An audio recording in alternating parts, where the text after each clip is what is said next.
¿Por qué les hice esa pregunta? Porque ustedes han llevado esa materia de metodología de la investigación, ¿verdad? En cuarto semestre.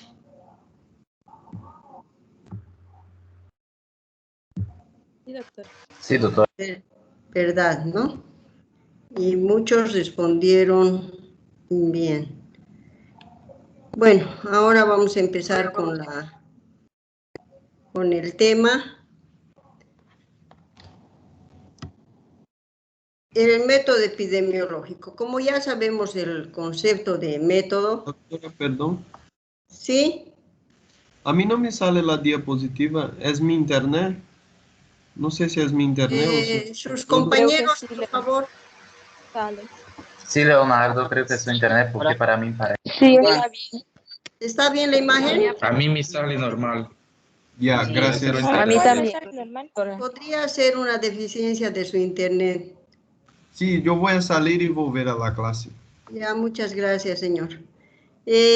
Bueno, hablábamos de método, que significa el modo ordenado y sistemático de proceder para llegar a un resultado o un fin determinado. En este caso, el método epidemiológico se basa en el método científico, ¿ya? Que es la forma de razonamiento lógico empleado para conocer las características de las enfermedades. ¿Cómo son las enfermedades? ¿Qué características tienen? ¿Ya? Y otros daños también que producen a la salud y que afectan a las colectividades humanas. ¿Ya? El método epidemiológico, entonces, va a ir analizando qué características tienen las enfermedades, ¿ya? Y cómo afectan a las colectividades, a varias personas, a muchas personas.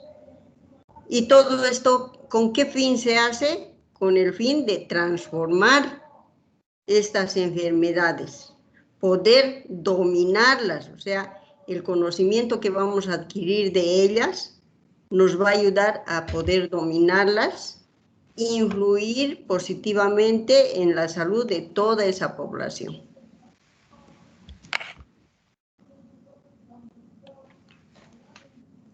El método epidemiológico es el método científico, ya les dije, el método epidemiológico se basa en el método científico aplicado a los problemas de salud y enfermedad de la población.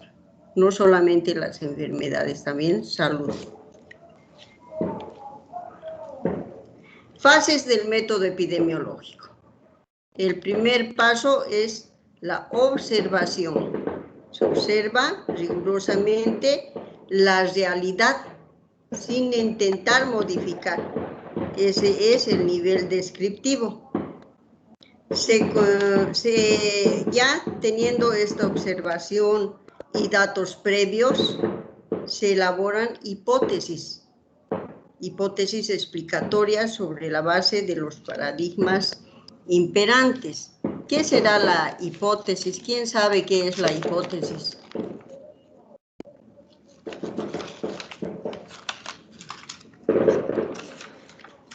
¿Alguien sabe?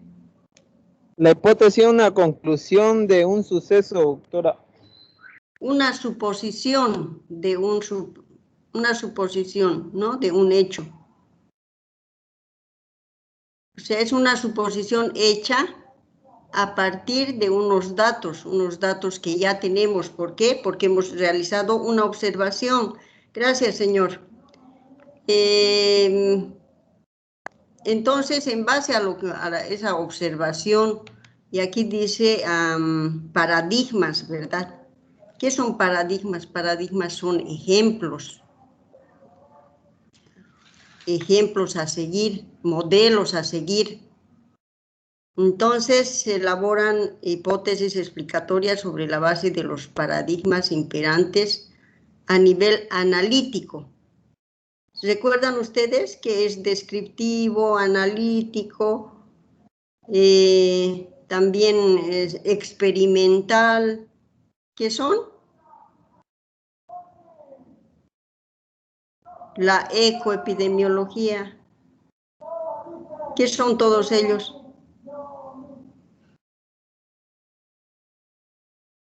Estudios, doctora. No, la anterior clase llevamos, les dije, se van a acordar. La ecoepidemiología es estudiar integralmente cómo interaccionan los factores ambientales con las personas y poblaciones en los medios que nos rodean, doctora. Sí, pero sí, esa sería el concepto. Pero así, y les estoy hablando descriptivo, analítico, investigación. ¿Nos recuerdan? Les voy a hacer recuerdo. Las ramas de la epidemiología. ¿Ahora recuerdan? Sí, las ramas de la descriptiva, doctora. Claro, una de las ramas es descriptiva. La otra rama, analítica. La otra rama, experimental y de epidemiológica. experimentación, ¿verdad? Sí, doctora. Y la otra, ecoepidemiología. Entonces, el método epidemiológico se utiliza esas tres ramas, ¿ya? Entonces, por eso dice, primero observa. Y en segundo lugar, elabora una hipótesis en base a los datos que tiene al observar. Y además con los modelos sigue modelos que tiene y realiza su hipótesis, una suposición, una base para iniciar la investigación o una argumentación. Entonces, haciendo una observación, podemos realizar, a ver, ¿dónde vive usted, señorita? ¿En qué zona más o menos?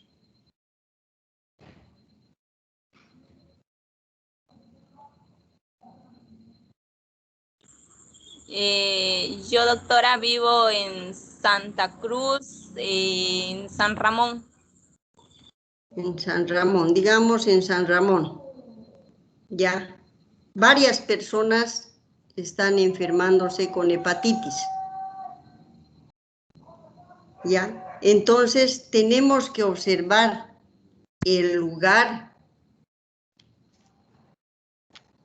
el sitio y hacer observaciones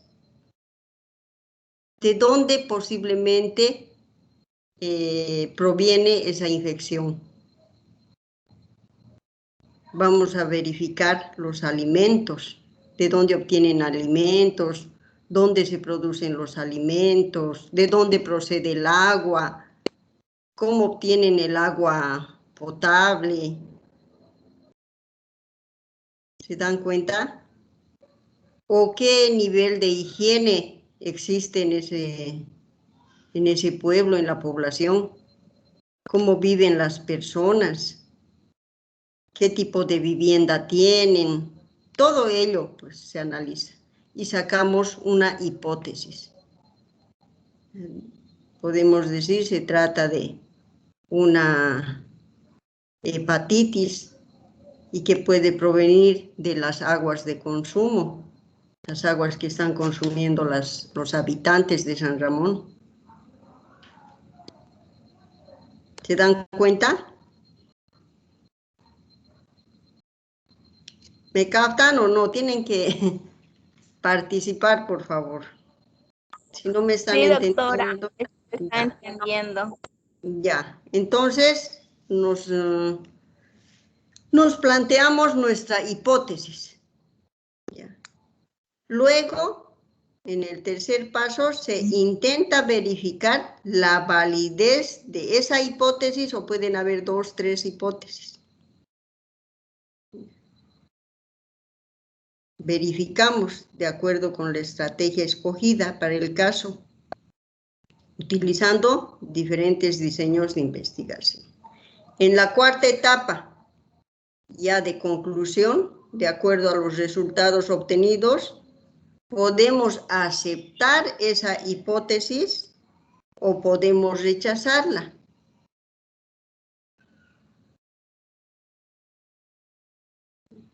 pero de acuerdo al resultado que tengamos, ya, con la nueva evidencia que tenemos, la epidemiología elabora nuevas hipótesis que seguirán el mismo análisis descrito, alimentando el conocimiento y abriendo un nuevo ciclo de investigación. O sea que ahí no termina la investigación. La epidemiología está en constante investigación. Constante investigación. Una cosa lleva a otra, a plantearse una hipótesis, otra hipótesis. Y nuevamente se realiza una observación, se plantea una hipótesis, se intenta verificar su validez, ¿ya? Se llega a la cuarta etapa de conclusión, podemos rechazar o podemos aceptar esa hipótesis, pero con esos resultados nos planteamos otra investigación. Doctora, un ejemplo puede ser el uso de la cloroquina para tratar pacientes infectados con COVID-19, que tienes buenos resultados, como una buena respuesta pulmonar, cardíaca, la cloroquina. Sí, sí, señor. Es un buen ejemplo. Cloroquina también les administran a las personas que tienen lupus, ¿verdad? Sí, doctora, sí, perfecto. Para lupus. Ya, y sí, a mí me llama la atención porque conozco 3 personas que tienen lupus y una persona muy cercana a mí, mi hermana. Sus 2 hijos ya se infectaron con el coronavirus. Han pasado por el COVID. Los 2 hijos que ella tiene, pero ella no tuvo signos ni síntomas. Una Doctora, amiga, yo tomo esa medicación hace 5 años. posible. ¿Y usted se enfermó con el COVID? No he tenido ningún contacto con ninguna persona que se haya infectado, pero tampoco me he contagiado. Posiblemente eso la esté protegiendo. Ya. Ahora tengo una amiga. Si es verdad, pero por tomar tanto tiempo, creo que si es que tiene algún tipo de respuesta inmunológica, creo que estoy bien guardada. Resguardada, sí. ¿Verdad? Es como si tuviera ese mameluco que les ponen a los médicos, como si usted fuera de metal, ¿no? Que la protege bastante. Sí, y junto con la hidroxicloroquina, yo también tomo un tipo de inmunodepresor. Ya. Entonces, técnicamente, si solamente tomara el inmunodepresor, mi inmunidad sería muy baja, pero claro. la hidroxicloroquina me protege, digamos. Claro. Muy acertada, ¿no? Se puede hacer una investigación. El señor que participó, ¿de quién se trata usted, señorita Victoria? Yo también tengo lupus. Yo soy Elielson, doctora. ¿Cuál es su nombre, señor? Elielson. Sí, señor Elielson. Interesante, ¿no? Lo que usted podría investigar. Como claro, dato que le doy. Yo puedo utilizar como... Cuando tenía 17 años. Y desde entonces tomo la medicación y yo creo que eso es lo que puede mantener que no tenga crisis de la enfermedad. Y le está protegiendo, sí. Sí, eso creo que puede ser. Sí, porque cuando empezó la pandemia, yo tenía miedo por mi hermana. ¿Y su hermana no se enfermó? No se enfermó. Los 2 hijos que ella los atendió y estuvo con ellos durante toda su enfermedad, pero ella no tuvo, como les digo, ni signos ni síntomas de la enfermedad. ¿Y ella también toma esa medicación? Toma esa medicación. Una amiga que tiene también lupus, estuvo en Trinidad, sí, y llegó a la casa de su hermana. su hermana se enfermó, su cuñado murió con la enfermedad, lamentablemente. Sus sobrinos tenían los signos, los síntomas, pero ella nada. Doctora, una pregunta. Dígame. Yo pasé por lo COVID, yo tuve lo COVID. Después de hacer el tratamiento y estar curado, algunos profesionales de salud dijeron que en cerca de 30, 40 días yo podría tener contacto directo con una persona infectada, que yo no iría contraer los virus de nuevo. ¿Es verdad esto? ¿Cómo será? Es un mito todavía eso, ¿no? Doctora, Porque tengo hijos que viven en La Paz, ¿ya?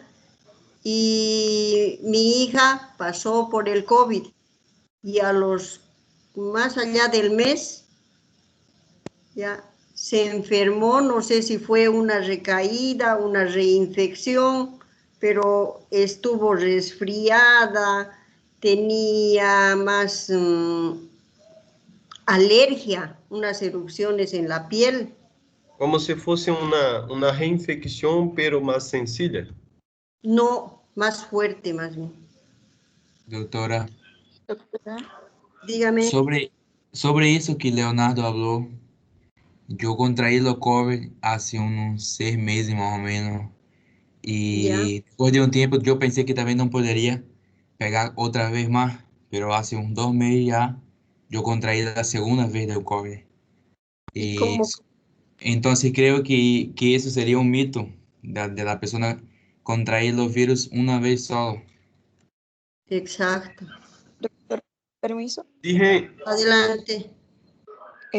Hay estudios ya clínicos y con varios pesquisadores que la persona que contrae el COVID una vez se queda con 6 meses con el anticuerpo para esta cepa del virus. Lo que pasa es que por ser un virus va sufriendo mutaciones, creo por factores biológicos, químicos, el uso de medicaciones sin eficiencia para esto, y creo que se origina una nueva cepa.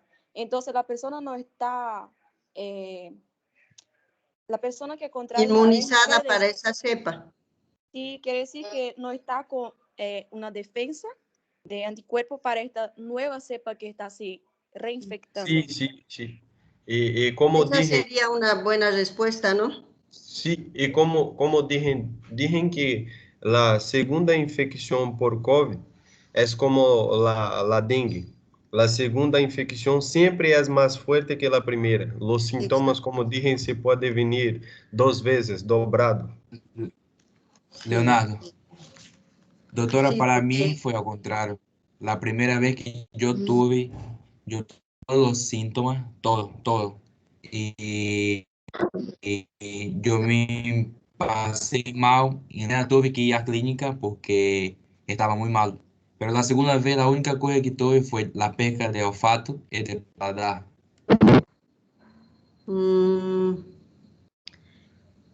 entonces deben ser diferentes cepas que ya el coronavirus ha mutado a diferentes cepas, ¿no? Sí, yo en mi caso, por ejemplo, yo solo perdí lo olfato, yo no perdí lo paladar, pero mi papá y mi mamá sí perdieron lo paladar y lo olfato. Sí, es cierto. Doctora, Mis hijos perdieron el olfato y el gusto. Y ahí cuando recobró el sentido del olfato, todo le daba asco, le producía náuseas. Y uno de mis hijos se quedó sin comer carne. No le gusta la carne porque dice que le sabe a... No Sí, sé si ustedes han conocido el tiene giro queroseno. de estragado, tiene giro que no se presta, doctora, no sé. Sí, Doctora, un sabor horrible. ¿Sí? yo contraí el coronavirus, tengo 1 año, yo y mi esposa. Hasta hoy no tengo, mi olfato no volvió totalmente. Tengo mucha dificultad de olfato. Sí, Fue es muy mucho tiempo. tranquilo. Conmigo fue tranquilo, no, los síntomas de una gripe fuerte, pero con mi esposa fue la parte pulmonar, dispnea, fue para el hospital y tal. Pero una duda, ¿puedo entonces me quedar con ese tema, doctora? COVID-19 en mi grupo. Claro, ¿Qué? sería interesante. Pero hay que tapar este hueco aquí. Entonces, gracias, doctora. Que dijo Gracias. que la mañana se olvidó mandarla. Muy bien, gracias. Bueno, entonces es un tema amplio, ¿no? Guárdense toda esa información porque vamos a llevar ese tema. Tenemos previsto llevarlo, ¿ya? Muchísimas gracias por su participación. Ahora podemos continuar, por favor. Gracias por el entusiasmo que tienen. Muchas gracias.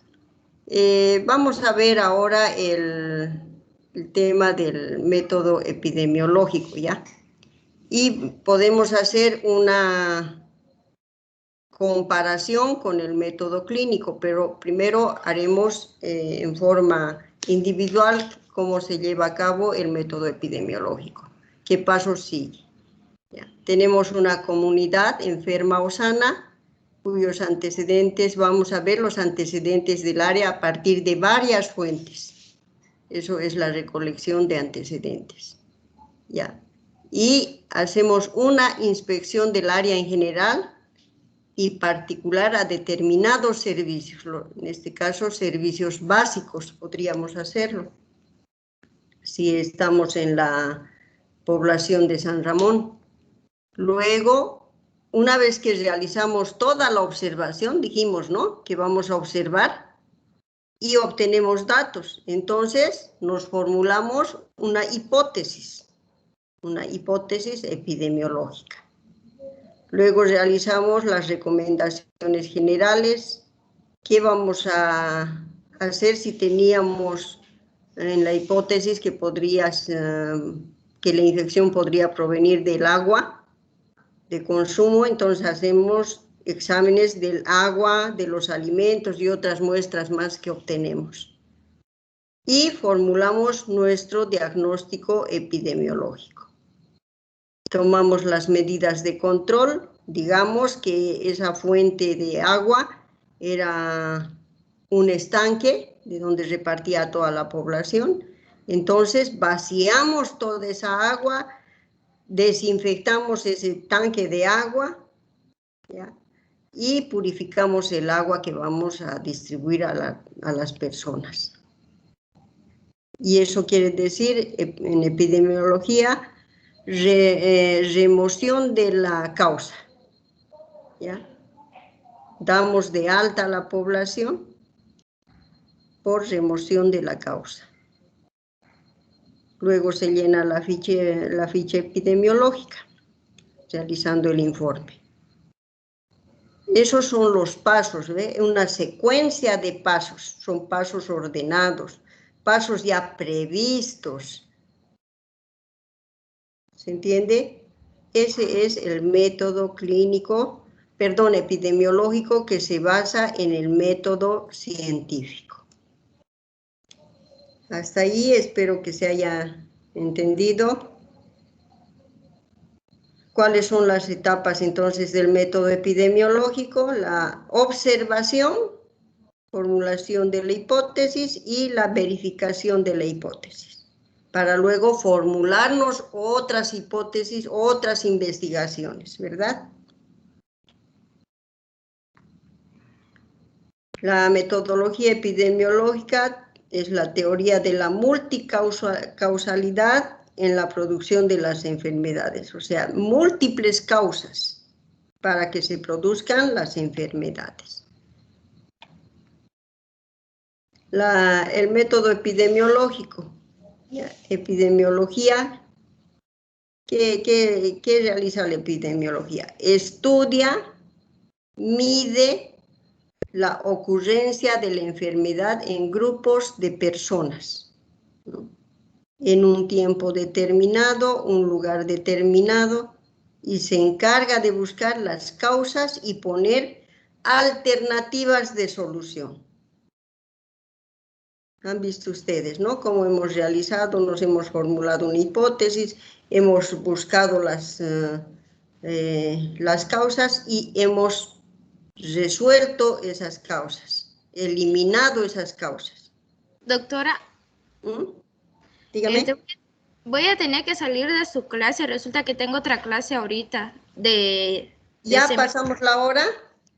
Ya son las 8. Sí, doctora, pero yo también paso clase a las 8. Ya, mil disculpas, continuamos la próxima clase. La lista, por favor, me la envían por el WhatsApp. Muchísimas gracias, mil disculpas. Ya, hasta luego. Hasta luego. Gracias, doctora, hasta luego. Hasta luego. Hasta luego, doctora. gracias, buenas noches. Mil Hasta luego, disculpas. doctora. Hasta luego, doctora. Doctora, ¿qué lista hay que enviar? Buenas noches.